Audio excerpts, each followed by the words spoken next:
welcome to the Garrett Mason Show. My name is Garrett Mason, and I'm so thrilled that you're able to tune in today. I want to start off by telling you a little bit about myself, what this show is really all about, and where we're going to be headed over the course of this program. I've been in the public eye for a long time. I've been a legislator. I've been a lobbyist and an advocate. I've been a television commentator. And I've always wanted an opportunity to have my own microphone, to really say my own opinions without having to ask somebody else for their microphone or their platform. And this show is an attempt to do just that. When I was rather young, 25 years old, I got elected to the state Senate. I served 8 years in that role. After that, I ran for governor in 2018.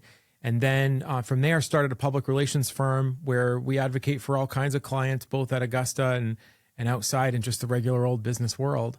And, Maine is at a really interesting point in its statehood. I think things are changing quickly. I think things are changing fast. And I think people are looking for opinion that is both hard-hitting and realistic. And on this show, we're going to try to do more than just give you a comment. We're going to go for content, not just quick quips and easy comments. We're going to try to actually get into the details of what's going on. We'll maybe merge in a little bit of pop culture, and we'll bring on the people who are really making decisions in your life and that may even entertain you from time to time. So with that, we're going to get into our first show. I am really excited about what we have planned today. We'll kick it off. But what I'd like to start talking about today is political violence and what we're seeing in the culture and why that matters and what it means right here in Maine.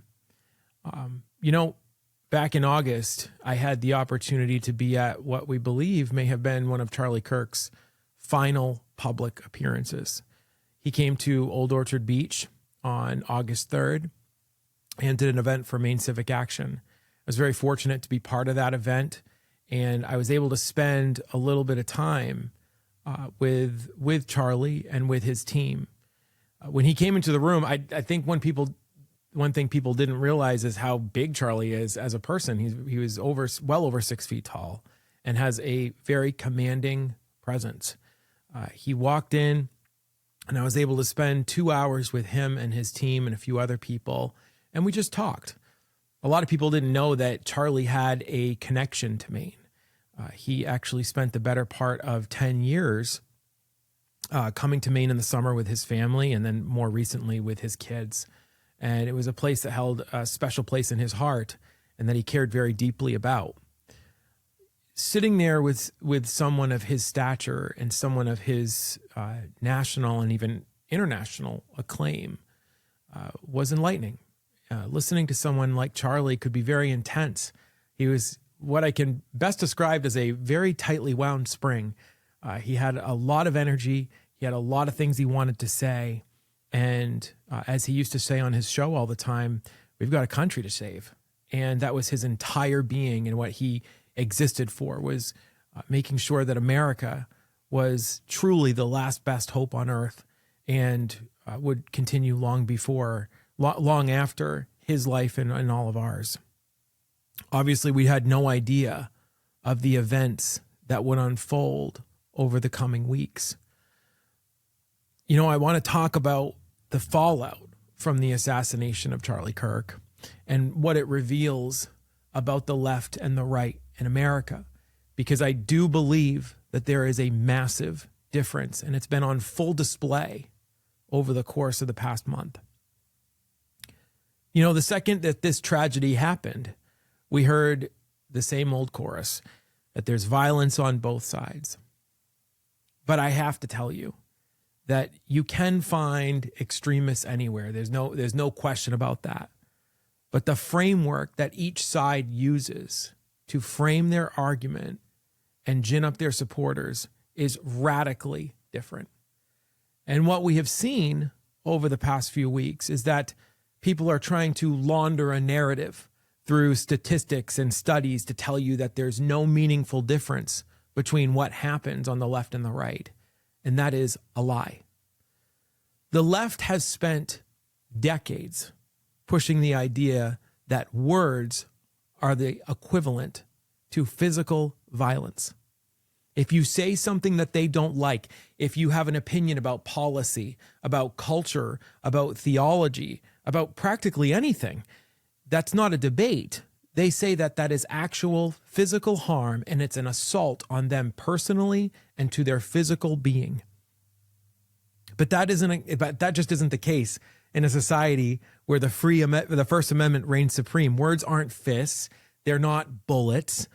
The moment you start to preach that speech is violence, you hand a permission slip to the most unhinged people in our society to commit actual violence. And they get to feel good and righteous about doing it. You know, as I've thought back about why I think this affected so many people, you know, Charlie wasn't a president. He wasn't a governor. He wasn't somebody that directly impacted your paycheck, your life, or how you deal with your family, or anything that you deal with on a day-to-day basis. He was a husband, a father. He was an outspoken advocate who tried to debate under a tent at college campuses that said, "Prove me wrong." That's it. There's the outpouring in celebration of his death in the darkest corners of the internet, and sometimes not so dark corners of the internet, exposed something very chilling. That if you are going to cheer the assassination of a 31-year-old husband and father because you hate his ideas, then what are you willing to do or excuse when someone like me or your neighbor espouses the same ideas? And I really think that that's what hit so many people so hard, was that if the left will celebrate Charlie being hurt and gone, what are they going to do to me? Now, I don't want to sugarcoat this for 1 second. I want to be absolutely clear on what this was. Charlie Kirk was assassinated by a radicalized lunatic, goaded on by left-wing rhetoric and a belief that what Charlie was saying was causing physical harm. Now, we have actual case scenarios, real-world contrast of what the left and the right do in these situations. Let's look at 2020 and the death of George Floyd. Let's be honest about who George Floyd was. He wasn't an activist. He was a 100% unknown figure. He was a felon and drug addict that tried to resist arrest and died in the process, and the left turned him into a folk hero. And what happened after that? Well, we got what the left deemed as the mostly peaceful summer of love. Cities spiraled into chaos. There was looting, arson, cities burned. $2 billion of damage, of insurance damages, were attributed to the 2020 BLM riots. And what's even worse is that 25 Americans died in riot-related incidences during that time. The response was, the cause is righteous, so the destruction and death is justified. Now let's compare that to what happened after Charlie Kirk's assassination. He was shot while on a college campus, live on the internet. And let's not dance around what this was meant to do. It was meant to shock people and convince them to stop speaking out and stop trying to have dialogue. What did the right do in response? We didn't torch any buildings. We didn't go literally hunting for revenge. We prayed. We gathered for vigils. We reflected. And we watched as a young mid-30s widow and mother stand up at a memorial and offer forgiveness to the man who killed her husband in cold blood. No city burned because what was said in that memorial. The response wasn't a call to blood. That's not a coincidence. It's two worldviews on full display in the open. Now, I know that we've used, these examples of political violence, but we can bring them to a lot more local level as well. This is not a new phenomenon on the left, hardly. There's a lot of local ones. I can give a personal example. When I was running for the state Senate in my final term in 2016, I ran against a guy named Richard Faulkman. He was from a small town in my district and relatively unknown person. And in the business is somebody we'd call a paper candidate. He wasn't actually running for anything. He was just there because they couldn't let me go without a pass, with a free pass. I didn't know much about him. And as the campaign wore on, we kept seeing his finance reports, and there was no money raised and no money spent. He actually continually filed no activity reports, didn't really do anything. But what he did do is he made a national name for himself in one of the most disturbing ways possible. What did he do? He celebrated the rising number of suicides among white men.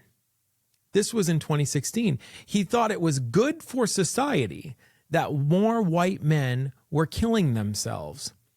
And you do not have to take my word for it. You can just listen to what he said. Play clip D. Well, I've thought a lot about this, and I think that Maine, what we need in Maine is we need younger people. Take a look. It looks almost like a lecture for Social Security in here. Okay, so that's one thing. We really need to encourage as many young people. We also need more women. Today I saw a thing and it said a lot of men, white men, were committing suicide. And I almost thought, yeah, great. And then I thought about it a little more and I thought, well, maybe you shouldn't say that in public. But it's perfectly fine to say it amongst people who support you and encourage this kind of conversation, rhetoric, and behavior. This was back in 2016. That clip made national news. It played on all the major news outlets. And actually, President Trump even referenced it and tweeted it before he was elected. This was many years ago this was happening, but this is the consistent rhetoric from the left of the Democrat Party. And, that mindset doesn't stop here. We're seeing it even today. We have more recent examples. The Democrat candidate for Attorney General in Virginia. Recently, some 2022 text messages were unearthed between him and another person. I'll just read you a few lines. If we can pull up B, please. 3 people, 2 bullets, Gilbert, Hitler, and Pol Pot. Now, Gilbert is the former Speaker of the Assembly in Virginia. If he only had 2 bullets, Gilbert gets 2 bullets to the head. Now, I'm going to tell you something. I have been to Cambodia, all right? I have seen the killing fields. I think Pol Pot is probably one of the unrecognized heroes of communism in that he killed the most people in the most brutal ways. If you look at Pol Pot and what he did, I can't even bring myself to say it out loud. What they did to creatively kill people, his own countrymen.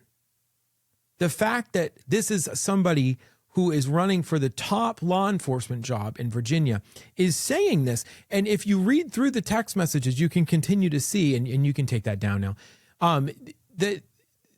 If you read through those text messages, you will see that the person he has talked to, who is unnamed, continually asks him to stop talking like that. And there was also an air of familiarity that this is something that he talked about frequently because the person said, I really don't like it when you talk like that. And this was a confidant. This is a person who is fantasizing about putting bullets in the head of the speaker, the Republican speaker of the Virginia House of Delegates. Not only that, but wishing death on that man's children. And what he says at the end is that only until people experience physical pain will they move politically. This isn't a fringe activist. This isn't some dark corner of the internet. This is the leading candidate for attorney general in a major state in this country. This is someone who wants to be trusted with the enforcing the law, protecting citizens, and upholding justice. And he's talking about executing his political opponents and their children. Abigail Spanberger is the Democrat candidate in the Virginia race for governor that's going on right now, and has been running on a unified ticket with Jay Jones. Up until now, she has not denounced what he had to say or even asked him to step aside in the race. Her opponent in this race, Winsome Earl-Sears, who is the current lieutenant governor of the state of Virginia, an incredibly accomplished woman, released the following ad in response to all of this, and I think this is an important ad because I think it will show you what we're actually up against, and I think Winsome Earl-Sears hits it right on the head. So if you can play clip C, please. Breaking news from the campaign trail. Jay Jones is under fire tonight. Jay Jones is under fire. Jay Jones is under fire after messages he sent in 2022 saying former Virginia House Speaker Todd Gilbert should be shot. I'm excited about this ticket. Been great to be out on the campaign trail with Jay Jones. You said Gilbert's wife could watch her own child die in her arms so that Gilbert might reconsider his political views. We deserve an attorney general who will stand up for the people of Virginia. Jones said, quote, Gilbert, Hitler, and Pol Pot. Gilbert gets 2 bullets to the head. Let the rage fuel you. Jones doubled down, saying, quote, do I think Todd and Jennifer are evil and that they're breeding little fascists? Yes. How can Virginians trust a man who said something so horrific, so callously? Only when people feel pain personally do they move on policy. Disgusting. Absolutely disgusting. The left has a death and a violence problem. And if it's not addressed soon, we are going to continually see more tragedies like this. If someone is willing to fantasize about killing a speaker and his family, what makes you think that he's going to stop and not harbor the same feelings against you because you hold the same opinions as that person did? This isn't hyperbole. This is the next logical step of the ideology. And you know, that's what brings us to the media. The media doesn't just report the story.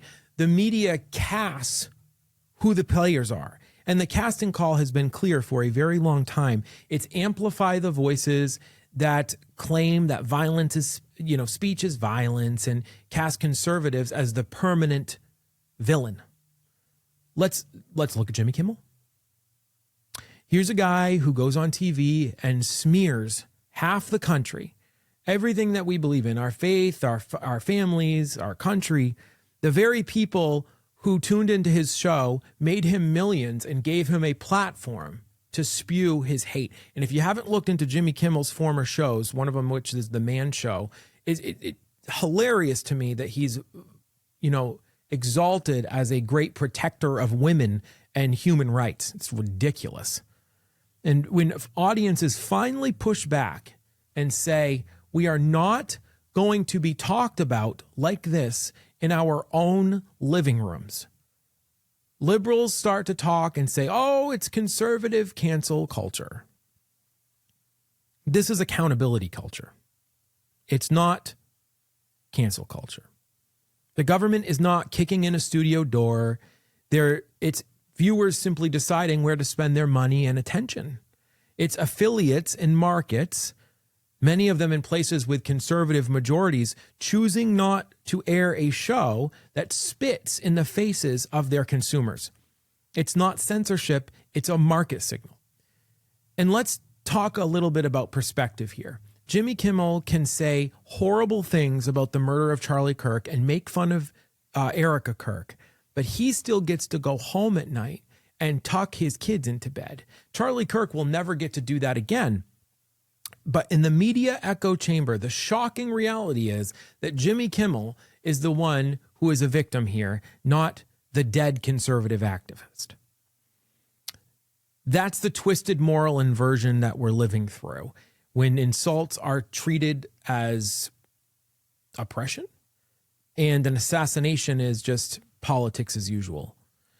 Half the country constantly gets referred to as ghoulish and irredeemable, while mainstream traditional views that we hold are the very things that people are saying are threats to democracy.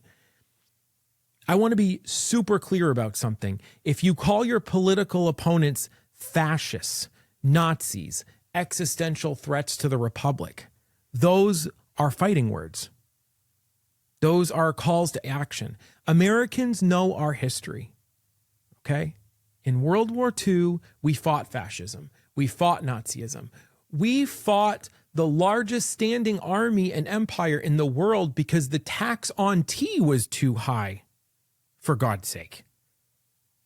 If you start labeling your neighbor as a Nazi or a terrorist or whatever horrible thing you want to say about conservatives, you are lighting a very old fuse that Americans know a lot about.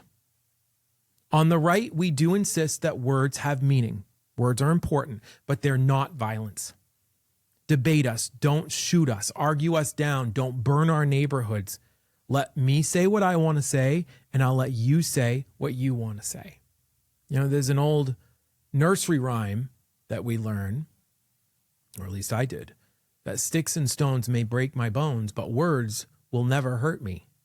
I think it's time that some of our politicians learn to grow a thicker skin, and that just because you say something that somebody says something to you that you don't like doesn't mean that you're physically hurt. Because once you start blurring that line, there are real world consequences to what you're saying. That is why Charlie's life and the reaction to his death matter so much. Because what rose up from the right, it wasn't a mob. It was a revival impulse. People looked inward, examined themselves, prayed. The widow forgave. We're not the same. The left and the right are espousing very different values and issuing very different calls to action. One that often excuses destruction as justice, and one that, even in grief, calls people to grace and calls people to exalting the golden rule of do unto others as you'd have them do unto you. We have to stop blurring the line between speech and violence. Because if we don't, we will continue to get more violence.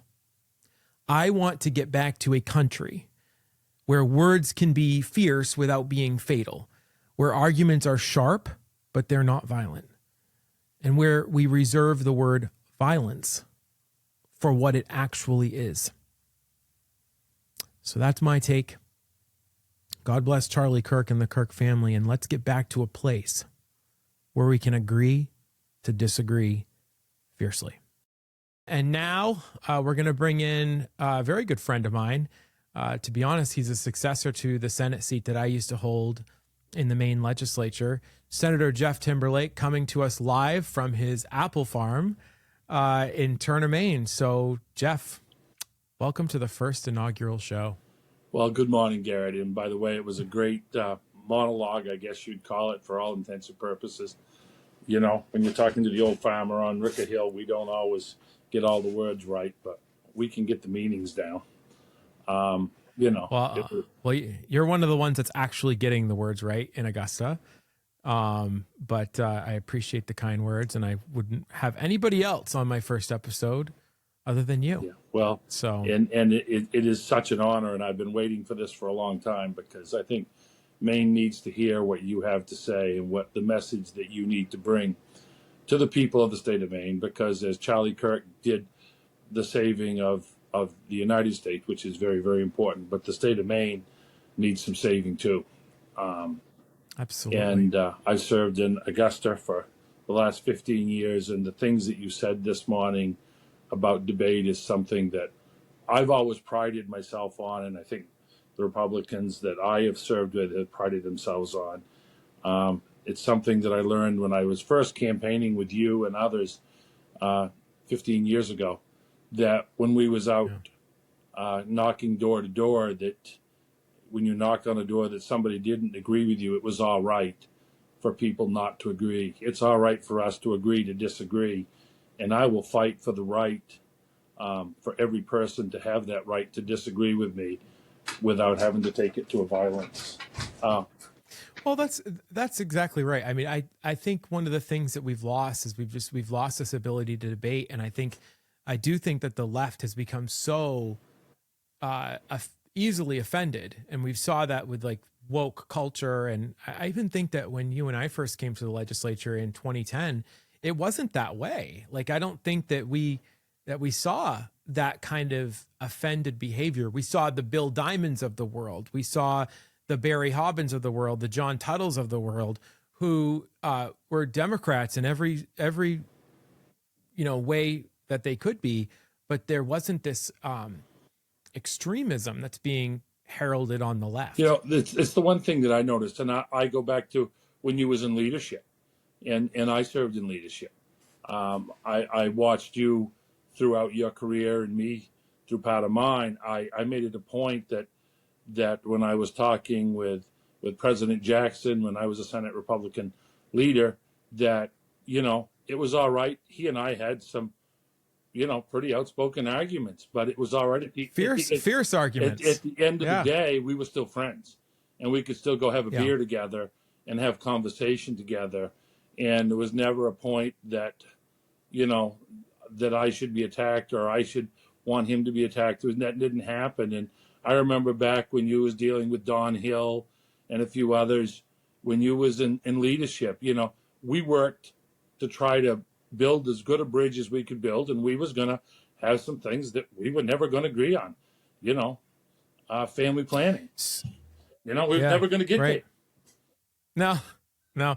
It's actually, you mentioned that. We talked about that on Political Brew this past weekend about, Maine family planning losing a bunch of money. And, it was framed in this way that we were supposed to feel bad about it. I'm not going to feel bad about that. No. I'm not going to feel bad about Maine family planning losing their grant. It's an abortion clinic.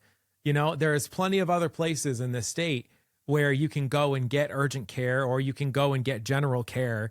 It doesn't have to be to an abortion clinic that's where you have to get your health care. It's just not the case. And those are the things we used to be able to disagree with. And I think it's a really good example because, not only are my words that I say, they might be harsh, but there are many that would look at that as pure violence. And it's just not the case. It's just, I don't agree with that. And I do hope I'm perfectly fine with shutting them down. And BJ McAllister, who's on the other side of that argument with me, said, that speaking of Troy Jackson, that President Jackson was out privately raising money for Maine family planning. Great. Perfect. Let them go stand on their own. I don't care. No, and don't take my money. But the $6 million that we give them from the state of Maine could go to the nursing homes that were shutting down and not paying the bills. Right. That $6 million could go to nursing homes that are closing down one right after the other in the state of Maine. And we are the oldest state by median age in this country. And, our nursing homes are closing left and right, but we're funding, and it goes back to the culture of death that the left has.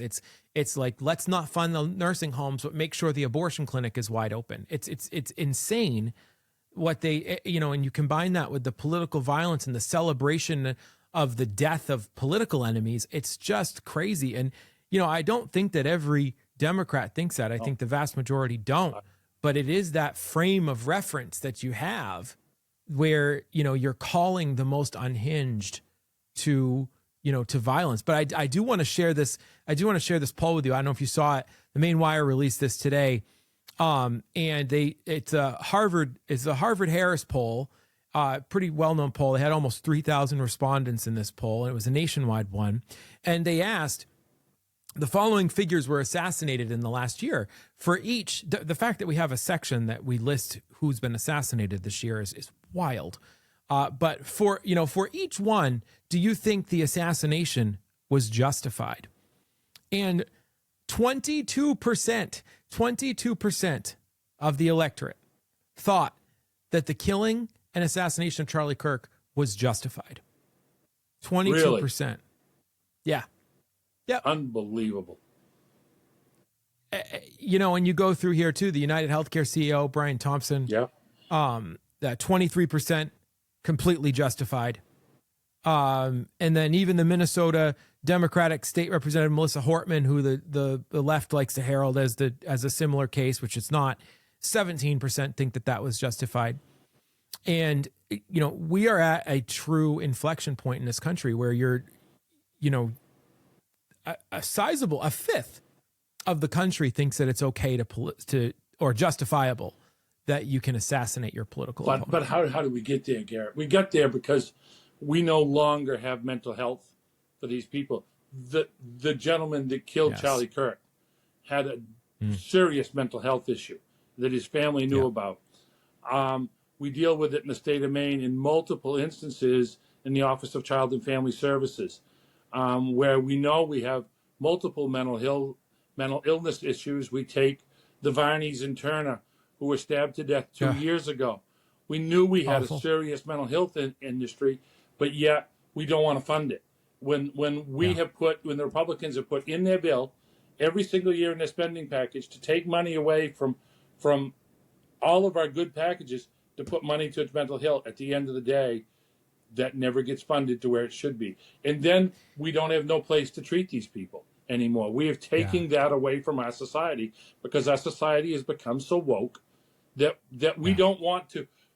Well, we can't make them feel bad about themselves if they got a mental health problem. It's wrong. If you got a problem, you got to address it. We have a mental health issue in this country, and you know, I think it's absolutely something that needs to be addressed. You know, we need to bring back some sort of institution where you can take care of these people, because you also have a rise in homelessness, largely because of mental illnesses that aren't being treated. That's not humane. Leaving people on the streets with a mental illness, that's very that is the worst of the worst failing of the safety net, the social safety net. So I mean, you're absolutely right. But before I don't want to lose my time with you, because the reason that I really wanted you on is, you know, on this podcast, we're trying to talk about the most timely issues of the day, all of which we just talked about are timely. But perhaps one of the biggest failings and the most shocking stories that I have seen in Maine politics is a very long time is the ballot gate scandal with the Secretary of State, Shenna Bellows, and you know, the Newburgh 250 ballots that were in an Amazon order. I flabbergasted isn't even the right word. The fact that there could be 250 ballots that randomly were placed alongside rice, paper plates, and a kid's lightsaber toy is it's just shocking. And so you know, Jeff is the lead Republican senator on the Veterans and Legal Affairs Committee, which is the committee that I used to serve on. But it's the committee that deals with elections practices, and Secretary Bellows is regularly in front of the Veterans and Legal Affairs Committee. I got to get your reaction on this, because, you know, with question 1 coming up here in just a couple of weeks with voter ID, I can't think of a better advertisement for something like this. I don't think that you could have planned this out yourself. Although in her press conference, Shenna Bellows said that might be the case, is that somebody was playing politics here and is trying to get a good hit. So I really would love to hear your take. And I'd also like you to talk about the letter that you sent Secretary Bellows and what you had to ask her there. Well, I, like you, find it very interesting that this could happen. And it's something that, you know, you always hear. Let me back up one step. The Secretary of State, Shenna Bellows, and I have been friends for a long time. We don't agree about much, but we've always been very cordial to each other, and we've always been respectful to each other. I will say that as I go into my tirade. But this is something, you know, you always hear about, well, you don't have to worry about it. Our elections are safe. Our elections. When I heard how how the ballots are mailed and how they're sent out, I was in shock. I would have thought myself that they went into some sort of a special box. Can you explain that? I think people would like to know that. How do the ballots get mailed? They get mailed in a cardboard box or a paper envelope. And with no other than a return postage on them, as far as I can tell. I mean, I sent a letter, and I want to make sure I get it right because I want to get it on my phone here. And, I'm learning in time with technology, that I sent a letter to the secretary, and I asked for 6 questions. And these questions, not one of these questions was political. There was some of them I knew the answer to when I asked them, but I wanted to get the answer in writing from the Secretary of State. And by the way, we're having a VLA meeting on the 20th of this month, and I have asked for her to appear before the VLA committee. Now, I haven't got information that she's going to do that yet, and I'll be surprised if she does. But I'm just going to read through these 6 questions real quick, Garrett. It's only 6 sentences, and it's one: who is responsible for printing Maine ballots and where are they produced? Well, we know they're printed in Maine. And I'm not sure who the printer is, but she'll let me know that, I'm sure. Very simple, 1 or 2 word answer. Doesn't take a lot of research. We shouldn't have to get a bill for $25,000 for doing research here as a FOIA request. Have ballots already been distributed to municipalities? If so, through which carrier or shipping methods were they sent? Again, she should be able to give me a couple word answer, UPS, whether I can. When the ballots were shipped, does your office department document the serial numbers to track which ballots are assigned to which towns? And if so, were the ballots that were incorrectly sent to Newburgh destined for a Maine municipality or for some out-of-state locations? Were these authentic official ballots? Again, yes, no, pretty simple. Regarding the package themselves, do we know the serial numbers or tracking information of the packages involved and what their intent and destination was? Are the ballots tracked individually? Number 5. At the ballot level or only in package level? Number 6. Were the 250 ballots in question absentee ballots or standard municipal ballots? My last comment was, I appreciate your attention to this matter and look forward to your response at the beginning of this week. It's like our president. I appreciate your attention, or thank you for your attention to this matter. Well, let's see if I get it. But not any of those was accusatory. It didn't say that she did anything wrong. I want to know what happened. No. I want to know how it was tracked. But this is a massive failure. And those questions, those should be readily accessible. This is a huge failure. And I've heard the left over the past week talk about this, and Steve Robinson at the Maine Wire has done an incredible job. Well, she can't talk covering to him, the story. Oh, she can't talk to him. He's a blogger. He's a blogger. Even though he gets more streams. I'm a representative. That's right. Senator. But one of the things that's so funny to me in this is that, like, the left keeps screaming about, well, it's fine because they don't have the attached envelopes, so that's not a big deal. I don't think people realize how elections work in Maine. Every town is their own polling station, and the people that staff those polling locations are just regular everyday citizens. What if the person that got those blank ballots was a nefarious poll worker and she had 250 ballots delivered to her house and she just brought them in on election day and threw them in the ballot box? Like, what if something like that happened? You don't need an envelope to get those into a system. I'm not saying that happens. I'm not saying that it couldn't happen.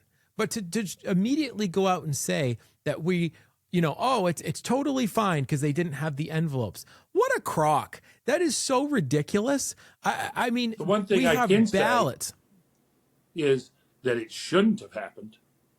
No, absolutely. It should not have happened. And it's perfectly reasonable for Republicans to ask those questions of what happened here. And it goes back to this too. Any other time in American history, any other time in Maine history, this would be an offense that the Secretary of State would resign.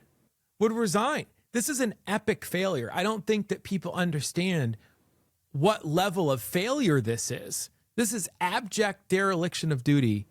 And to go for days without answering a question or putting out a press statement is insane. And we still know nothing to this day. We know nothing. And her excuse was, oh, well, 250 of the envelopes showed up in Ellsworth, so they must have been meant for Ellsworth. Well, I don't know if you've looked at a map, but Ellsworth is certainly very far from Newburgh. And it's just, the whole thing stinks. And I'm glad that somebody is asking the right questions. And I'm hopeful that the secretary will show up on October 20th and answer some questions.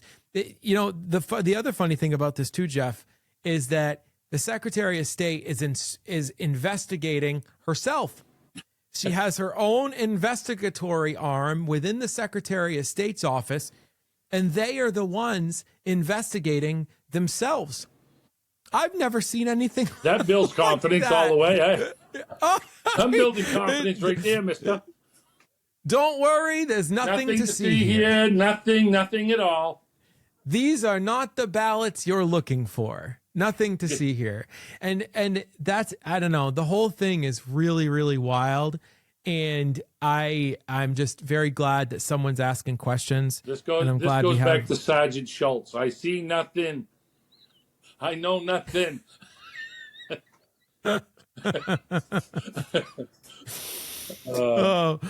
Well, let's move on to one more subject, and then I'll let you go. I do appreciate your time.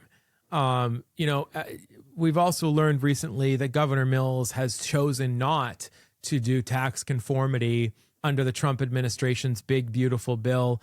That includes things like no tax on tips. It includes things like tax credits for private education purposes. There's a whole litany of things in there. Her claim is that it's going to cost tax on overtime. $6,000 for seniors that are over 65 years of age, an extra $6,000 to be deducted from their income. Not taxes, but just their income. That's been eliminated. It's the claim that she's making is that this is going to cost the state $400 million and that we don't have the money to do it. Well, geez, I wonder why we don't have the money to do it. I wonder why. We've almost doubled the state budget over the course of her tenure. And now we have tax credits that could be used by very average, normal people who could use these tax credits. And she can't do it because she doesn't have the money. I mean, what a dereliction. And quite frankly, what a great idea by the Trump administration by moving this into federal tax conformity so that governors have the ability to either approve or deny these tax credits. Jeff, can you talk a little bit about LD 221 and the governor? She's not really telling the whole truth here. Well, I think the interesting part is we passed LD 221 this year, and on June 17th, it became law. Okay? Mm-hmm. So this is a law that she asked for, the Democrats asked for, and was put forward, and now is become the law of the land that when the federal government makes its recommendations for taxes, that the state of Maine can conform to the federal tax laws right up front. And it's something that's always been a little bit of a problem in the past. When you was there, we always had to deal with it in January. Well, we know that W-2s come out by the end of January. People like to file their taxes immediately. And now you have all of these accountants scurrying around trying to get all this tax conformity done. This allows her, she could have agreed to this next week. And we know we have $152 million surplus already. But we know that the Democrats are drooling at the option to spend that money on all their little pet projects. And now they're not going to be able to do that if they have to talk about this. Well, the governor doesn't want to take that into consideration. And the governor also has the ability to come up with the other $250 million somewhere within that budget and make a recommendation of how we conform to tax conformity to get to the $400 million that tax conformity is going to cost the people of the state of Maine. But how is it costing the people of the state of Maine when it's their tax dollars? All we're doing is say, instead of giving you back your money so that you can spend it and probably bring it in somewhere else within our revenue stream, we don't want you to have your money back. And I think it's because she doesn't want to be held responsible if she runs against Susan Collins this isn't going to look good for her. She has to take on her party. She doesn't want to do it. She wants to make the legislature have to have this and turn this into a political hot potato. And that's all she's trying to do. And instead of making the decision like a good governor should make, we're going to conform, and this is what I'm going to do. Let's pass the buck to January, and we can discuss it. And everybody at the end of January will be wondering if they got to get these tax deductions or not. And it's great hay to make for a lot of people that are running for office, is because this is the exact kind of package that working people need. In Maine, we are being taxed out of house and home. We are constantly taxed at our sales register, whether it be our our income taxes, our property taxes. We're number one, baby. Hey, there We're we number go. one. Oh yeah. I'd give you a different opinion, but it wouldn't look good. Well, let's not do that, but let's we can end it there, because this is all really good stuff. We could talk forever. No. I'm going to try one thing, and you're not allowed to embarrass me. I will never embarrass you. So I want to start asking people that we have on, what's your favorite political memory or political people? And I'd love to hear what your favorite political memory are. People don't realize things can get pretty funny and silly at the State House. But I'd love to know your favorite political memory. Oh, but there's so many. I know one you're thinking of, and you're not allowed to use it. What's that? The first time I met you? Yeah, you can't talk about that. It was perfect, though. There's no two guys that ever came together more than you and I. I mean, everybody referred to us as the odd couple, and we are the perfect example of the. I think one of my favorite memories was when Governor LePage was governor, and he and I were having full-blown discussions and appropriations about the budget. I remember and the great thing about Governor LePage and I, we're very similar. We can get very hot-headed and very frustrated, but the other good thing about him is he stays mad for about 15 minutes for the same amount of time as I do. But we both had a door-slamming session of how we was going to end this meeting, and we didn't agree on what the budget was. I wanted to cut more. He wanted to spend a little more in this circumstance, but we didn't agree, and so I went out the door and slammed the door. Well, he got up and slammed the door. Well, I went back and slammed the door harder just to prove that I could slam it harder than he could. And at the end of the day, he and I were walking back down the hall that afternoon, and we was walking out laughing and joking about it. And that was some of the good memories that we have.